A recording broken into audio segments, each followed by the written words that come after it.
Listen to the pouring rain. It reminds me of a song you sang. Does it tell you anything at all? Melodies are fading fast, telling me that love won't last. Can you hear the sound as teardrops fall? You know, I wanted to ask one thing about you being so involved with them, and you know, when you guys started, you had your rough breaks getting started. You kind of touched on this before, but is there any similarities at all now to them starting out and trying to get their groove on as it was to you guys? It's always the same, man. It's always like a struggle. You know, it's like being in a rock band and starting a rock band is almost as crazy as people going in 1840 saying, "Hey man, I think we ought to get a wagon and go out west."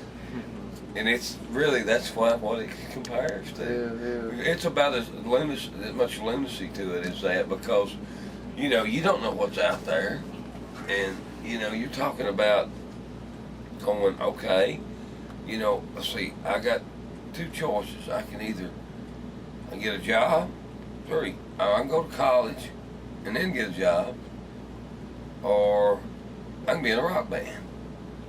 Man, that rock band sounds like a lot of fun, Yeah. but it's, you know, it's what's on the other side of the hill you haven't seen, and it's I think that one of the things that the boys missed out on some of was probably the fact that we'd already made these steps, and I was able to, you know, I guess we could see through the hills where they didn't know what was on the other side. Yeah. And we could kind of, you say, well, you need to take this pass through here. Don't go that way, you know.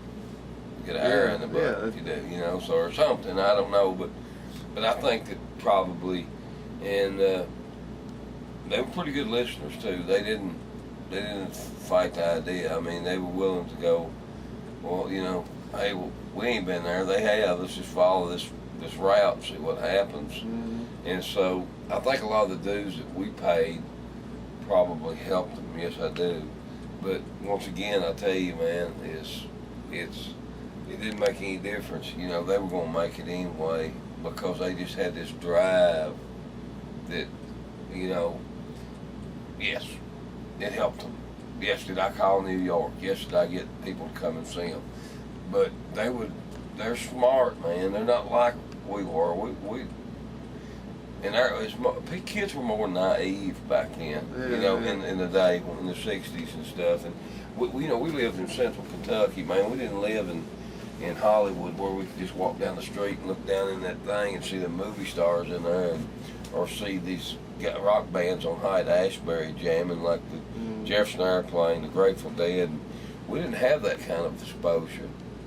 So we were a little bit more uneducated and ignorant as to the ways of the world.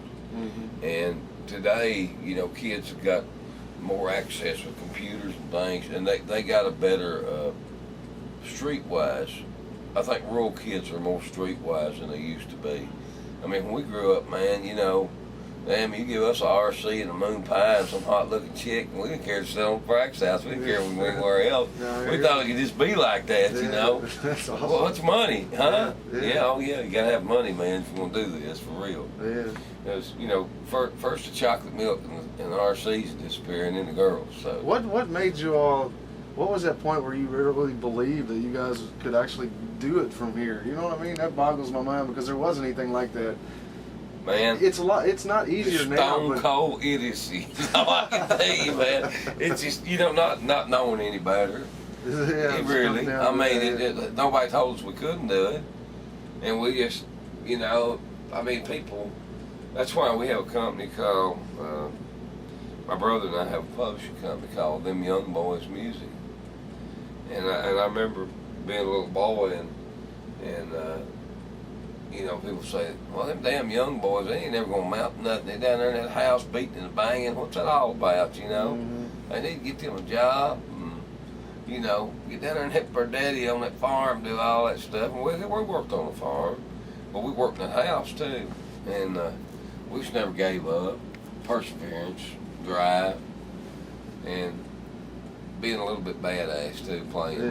You know, we could play.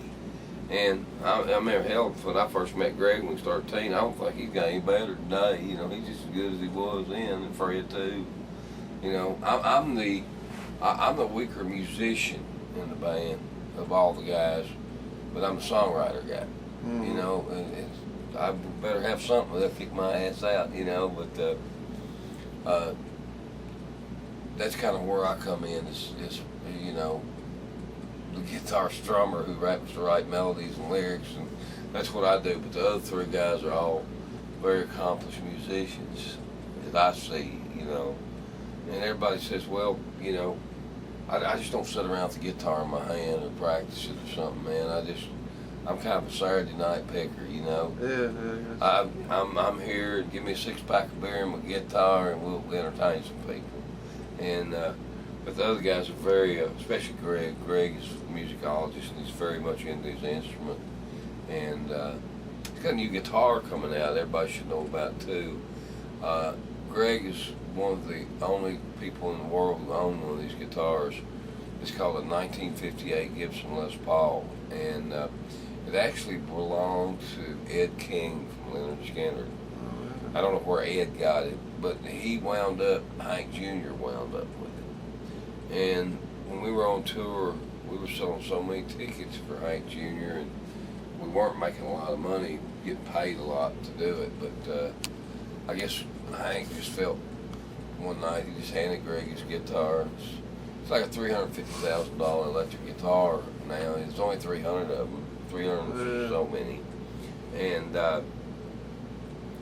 you know, Greg wanted one all of his life, and he wasn't going to ever be able to buy one, you know. I mean, could he go borrow the money and buy one today? Yeah, but, you know, it's like, realistically, he wouldn't do that. In reality, he just wouldn't do something like that. He's not that crazy.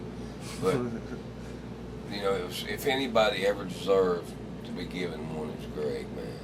That's awesome. Yeah. So what is it? Is he using it now? Is he? Rest of the story. Gibson last year commissioned to make 200 of the copies of it. They took that guitar, they lasered it, they did everything to it. And he actually has the first prototype with him tonight. Wow, so they didn't even have a version of it to laser. No, they wanted to do his guitar. Yeah, I mean, this is Greg's guitar right down to the dings and bangs. Oh, I got you. Yeah. Oh, I got you. Yeah, that's awesome. I'll show it to you, man. Don't let me forget it's in that closet right there. That's awesome. But, you know, we've always played vintage instruments. I mean, I got a 52 Telecaster sitting out there, you know. It's crazy. Yeah, it's crazy, you know. It needs to be at home, but, man, we always looked at it if we couldn't play them. Yeah, no. How good are they, you know? I mean, that's my sound. That's his sound, you know. And so you got to be able to use that stuff, you know, or it's really what made it worth $350,000. Because it sounds good, you know. Yeah, nobody ever knows. It, man. But we lived a charmed life, man. Very fortunate to finally, you know, it took us 20 years to get a record deal, and then, you know, we've had our ups and downs, and it's no big secret. I mean, it's rough, man, doing this. You know, a lot of people, you know, can't take it. You know, and we've had that happen to us. And I totally get it now that I'm the age I am. I didn't then, but I get it now. And so we're still here talking about it, though, aren't we? You know, so that's a good thing. And then watching the kids grow and become a great band is a big thrill. And I realized that it was really, you know, we don't do this to make a living. We're living for a lifestyle, just like farming. Yeah. You know, farmers don't know what they're going to make, but they trade the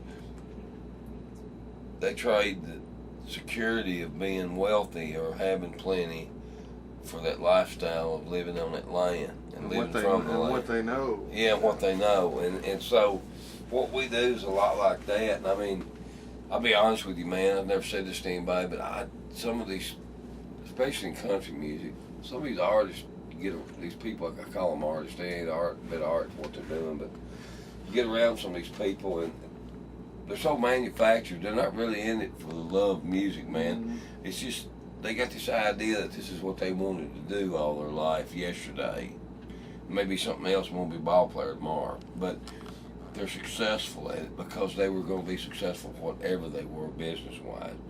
But they allow themselves to get polished to be. They really ain't got no heart. Their heart ain't in it, man. I've been around them. There's a difference between the Grateful Dead, us, the Allman Brothers, you know, drive-by truckers, on and on, bands like that. There's a difference, man, in us and them other guys. Yeah. It just, you know, they're not like us. They're about, if tomorrow they couldn't make money doing it, they'd be the hell out of there.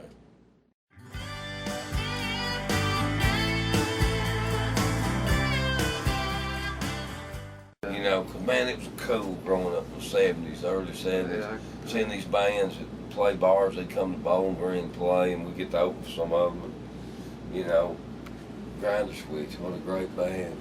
The Outlaws, all them Outlaws, man, they were bad to the bone. When you and them was kids, when they was about our age and playing, they was, man, they scalded us, because we were playing more of a metal rock, and, you know, Itchy Brother was more like, it was closer to like a glitter rock than it was. I couldn't even imagine. It's crazy, man. I think there's going to be one of those songs, but you know, matter of fact, the boys, Black Stone Cherry Boys, said, man, y'all got to record and write one song at least that lets people know what y'all used to be like. So we got a song called Little Miss Blues Breaker, which is like a little bit like what Itchy Brother, it's exactly what Itchy Brother was like, you know. So are you saying the album's going to have a lot of different era music on it? Is that? It's going to have originals written that have a lot of different spaces that nobody's ever heard us do. That's awesome. Yeah. You know, a little more it's a lot of truth to the thing, man. It's you know, like there's going to be a song on there from the Itchy Brother era. There's going to be a lot of well-written songs that I don't think people ever realize we thought that deep, you know, or something about, or maybe with that compassionate, you know. Yeah, I guess. So I think maybe there's going to be some of that on there this time too, you know. Have you got it? Have y'all got it narrowed down to what is going to be on there? I mean, because I'm sure you recorded more songs than you're going to use. Yeah, we recorded 17 tunes, but man, it's so diverse and it's so different. It's like, we first originally said we was going to make our version of Exile on Main Street, man. Yeah. And then we sat back and listened to it, and it's so diverse, and it takes so long. It's like trying to read a book, I think, you know, so much music for people to digest. We can probably knock it down to about 12 songs.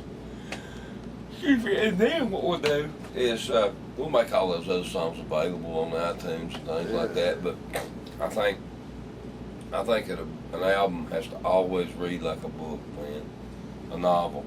And if something happens that you get to, you know, if you get to chapter 3 and you want to skip it, something's wrong. You know, you gotta, you know, a great album has to read like a book, you know. And that's the way I look at albums. I mean, it's like a story. You know, a short story, a novel or something. And if it isn't cohesive, then people kind of get lost. Like, wow, man, I got lost on the 3rd chapter. I really couldn't get into that book after that point. And then they start say, I like chapter 1 and 5 though. I really can read them again. So you find people taking their CD and go boop, boop, boop, boop, boop, and jumping around.